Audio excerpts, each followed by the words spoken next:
Assalamualaikum warahmatullahi wabarakatuh. Sampurasun pamirsa tepang sareng simkuring wastapun geisha Nabila Putri Nudina danget ayeuna simkuring maris nyarengan pamirsa dina acara Warawiri Warta Sunda Warta Kiwari edisi Senin 16 Maret 2020 genep. Mulia dinandeskeun sakumna birokrat mampu digawe leuwih efektif. Pangna kitu, pausalan anu karandapan ayeuna nyaeta reana jabatan struktural. Anu leuwih ramen mere parentah batan anu nya digawe. Eta hal teh hartina dina sistem birokrasi Pemprov Jabar aya kasenjangan antara pagawean teknis jeung administratif. Birokrasi leuwih eueuh dina sisi administratif tapi lemah dina prak-prakan teknis.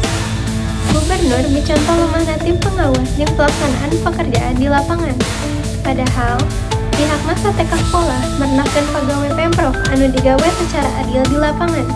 Kukituna, pihakna bakal nambahan tenaga anu museur kana pangladen teknis secara langsung. Dina amanatna nalika kagiatan halal bihalal di Buruan Gedong Sate Kota Bandung poe Senin 30 Maret 2020 Gubernur tandaskeun larapna aturan WFH di Pemprov Jabar geus dipajuti anggalna mulai sarta kabuktian efektif kurangan konsumsi BBM utamana dina balanja rutin pamarentah. Pemirsa, warta dinten ayeuna dicekapkeun dugi kieu simkuring penjeusina Nabila Putri ngawakilan Bandung TV sejak amit mundur